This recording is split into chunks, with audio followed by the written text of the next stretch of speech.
What's going on, guys? Matt here, back again with another video. Today we're going to do a little bit of a challenge video and highlight 5 cards that I would be looking to hold long term as an investment. Now, I do want to reiterate that I do think most sports card investments is in that short to medium term sort of sense. And in that long term sort of definition, we're going to look at anything that's longer than 3 years and classify that as a long term investment. Now, in saying so, it doesn't mean I won't sell the card if the right offer did come along. But yeah, again, this is a bit of a challenge video in that if someone did put a gun to my head and said, you got to put away 5 cards for the next 3 years as an investment, these are those 5 cards. Let's start off with a couple of honorable mentions. So yeah, as you guys can see in the video, I'm going to start off with the Zion Williamson to 149 select graded A PSA 9 and the Luka Doncic to 99 PSA 9 as well. I mean, the Luka probably might surprise all of you guys, but I think if you look at the rest of the cards that are on this list, you probably won't be as surprised. But yeah, these two are the next kind of guys to take over in the NBA.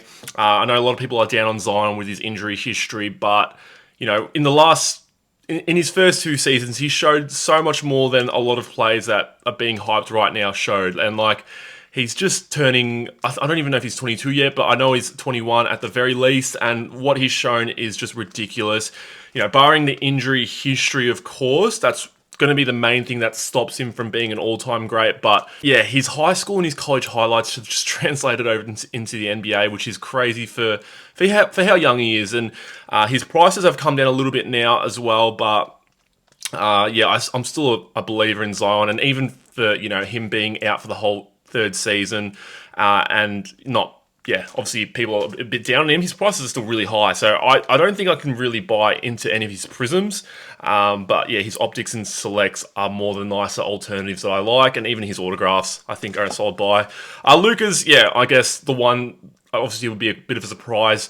I think Luka is that player, but I want some team success. He made it to the Western Conference Finals and lost unfortunately, but yeah, for me to hold it in the next 3 years, if he doesn't win an MVP or a championship or anything like that in the next 3 years, I feel like a lot of Luka stuff will come down because he's already at that high point. So for him to really go up from where he is now, he really needs that sort of that success and everything like that. So Luka, I think, is a very dicey one. He's not that surefire investment that a lot of people will like to highlight. I think it's I think I sort of cringe when people talk about Luka and they think just buy Luka and just hold and all that sort of stuff. I think there's a lot of risks present with Luka at the moment, and with Brunson even leaving the team, I think he was a perfect sort of partner with Luka. It's going to be very interesting to see what happens this season for the Dallas Mavericks. But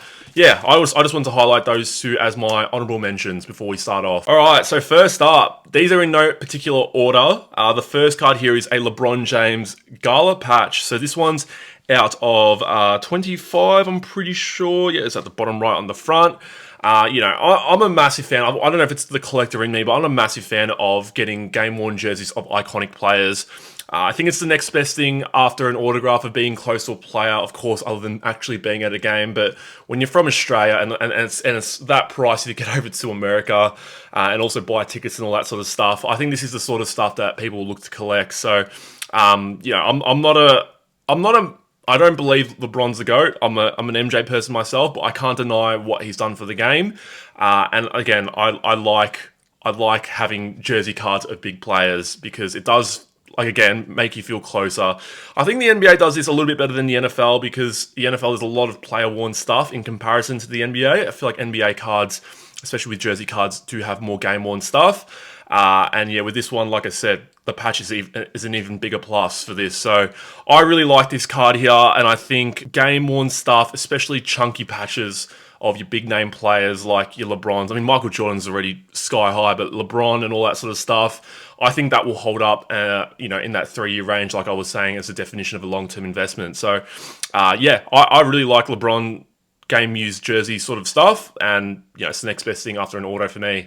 And also obviously a rookie card, but if you can't afford that, go for the game-worn jerseys as the next best alternative. So next card up, we do have Giannis rookie autograph. So I only got this back recently in a mail day. If you guys watched it, I think it was last week that I recorded it, but yeah, this guy is the next rightful heir to to being, you know, the player in the NBA once LeBron and Steph Curry eventually retire. I feel like they will just never retire. I feel like there's not going to be a world where they both retire and Giannis, you know, is still, I don't know. It's just, yeah, I think they're just going to be both playing for a long, long while. But yeah, Giannis has won a championship. He's well liked around the league as well, you know, by fans and by players all around. He's got 2 MVPs. I really like his rookie autograph. It's a little bit different to what he's done now. I mean, I don't know the Greek alphabet. I don't even know if it's the Greek alphabet, but his autograph from here to where it is now is completely different. And I think that's sort of cool. Yeah, I think, you know, another thing you got to note as well with Giannis's rookie year is that they don't have as many autograph sets as they do now. Like, you know, in 2021, in 2022 and all that sort of stuff, you've got rookie autos from a million different sets. And when you go to Giannis's rookie year, they don't have as many. So it's not numbered or anything like that, but I think the scarcity for this is much lower than what you can find for a rookie auto from current times. So I really like this. I know that the grey got a PSA 8, but I was happy with the autograph 10. I was hoping for a PSA 9 or a PSA 10, but knowing certified, it is a bit of a hard grade. And yeah, getting a PSA 8, you know, it's a bit annoying, but I think the autograph 10 kind of balances it out. And I think Giannis over the next few years still has it's going to be a dominant force. I don't really know what's going to stop him. He was, you know, I think against the Boston Celtics, if Chris Middleton was able to play the whole series, it might have been a bit different, but yeah, I think he's got it for the next 4 or 5 years at the very least. So I really like this. I really like Giannis rookie stuff as a long-term hold. And you'll find a lot of stuff in this sort of long-term hold category are going to be players that are really solid. Next card up, and probably my favorite card on this list. I've spoken about this card in a few videos, and I still feel like he's actually quite undervalued. And that's Michael Phelps in his 2004 Leaf Rookies and Stars. This is the fans of the game, almost like a bit of an insert, but they include autographs of obviously fans. And Michael Phelps, I know he's from Baltimore, so he's a massive Baltimore Ravens fan. And yeah, he had an autograph card. So funnily enough, this is actually his first licensed autograph. So you'd almost say like it's it's basically like his rookie autograph card. I know it's a little bit annoying. It's not swing base. Like I know he's swimming in the background, but more the fact that it's actually from a football set.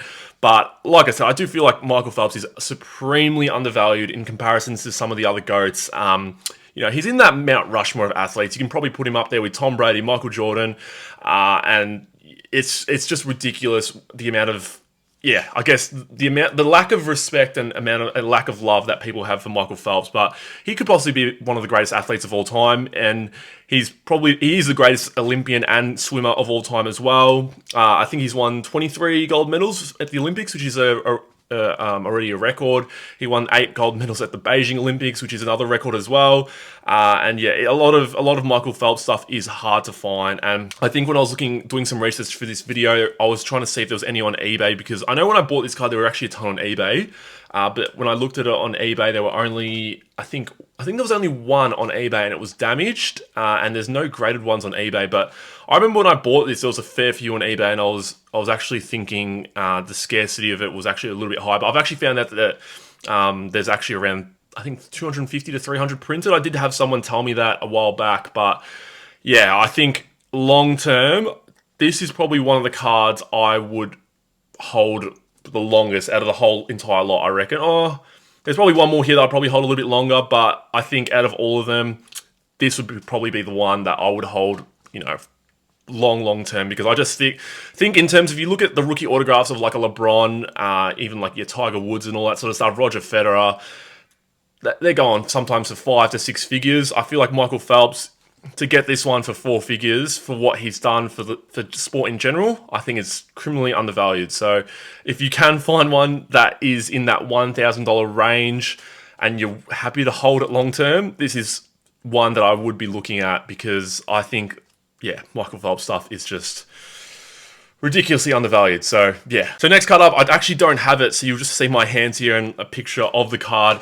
But it is Jim Brown's 1958 Topps rookie card, PSA 3. And I've never actually spoken about this card, but I got it around last year. I think it might have been late last year. It's just been in my Ship My Cards account the whole time. I haven't brought it over here because I feel like it's one of those cards that I don't really need to have it in hand. I'd rather have it in America, if anything, just whether it's to sell it or put it for consignment or anything like that. I feel like it has no use coming to Australia with the lack of a big market, I guess, we have here. But I did some research a while back on iconic football cards, and I think this was around the time the Mickey Mantle stuff was going nuts. So I felt like football, what was that sort of iconic card? And people were narrowing it down to the 1958 James Brown, as well as the Walter Payson rookie card as well that's out there. And I think looking at both of them, I preferred the Jim Brown one just because of how iconic it is going back in time, and it's a little bit older. And again, looking at the comparison for the Mickey Mantle one in comparison to Jim Brown, I felt like the Jim Brown one had some room to move. So since I bought it, it has slowly gone up. It's almost like a bit of an ETF in that it's not going to have these sort of volatile price movements. It's going to have that slow or gradual decline, if anything. And yeah, I think, unless he kind of passes away, that's where you're going to have that sort of volatile movement. But otherwise, it's going to be really a gradual increase or a decrease. But yeah, he's one of the greatest players of all time. It's obviously from the 1950s. He's won 3 MVPs, and he's regarded as one of the greatest running backs of all time. So this is probably the card that I was highlighting before with the Michael Phelps that I would hold long term, because I feel like in time it will slowly grow from where I've sort of gotten it from. But yeah, since I've gotten it, like I said, it's only gone up maybe like 5 to 6%. So slow increase, and it's more of a slow grind for me. All right, last card, and it's a card that you probably don't expect. Well, maybe for some people, but we have Topps Finest Yao Ming rookie autograph. This one is numbered out of 999. Yao Ming is probably he is the most iconic Chinese player of all time. He might even be the most iconic Chinese athlete of all time. 8-time All-Star. He's a Hall of Famer, and people might look at that and think it's not because of his actual play. He was a great player, but it's actually for his contribution to basketball and how he was able to get the Asian market, which was already into basketball beforehand, but even bigger into it. So I really like Yao Ming rookie stuff, and I think the Asian market does as well.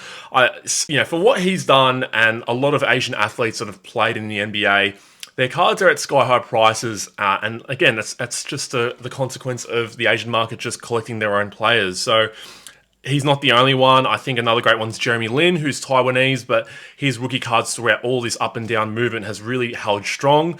I think the best example of that is Wang Zhizhi. If you're not into the NBA, but he was actually the first Chinese NBA player, and his rookie stuff is ridiculous as well. Yizhan Lian as well was regarded as a draft bust, but his rookie stuff flies hot, ridiculous. It's just ridiculous. I think if you've got some time, definitely look into it a little bit more. But like I said, throughout the ups and downs of the sports card hobby over the last couple of years, I feel like Yao's stuff and all these sort of other Asian players haven't really taken a hit as much as even some of the GOATs, like your Michael Jordans, your LeBron James, your Tom Brady's, and all that sort of stuff. I feel like Yao Ming's has really held strong. I think there's always going to be demand for him because the Asian market, and even me, I'm Asian, but I'm in Australia, and I still wanted a Yao Ming card because I think if you're growing up watching basketball in like the early to mid 2000s, you probably knew who Yao Ming was just because of his height and his dominance as well. So really like this card. This one's more a PC card for me as well.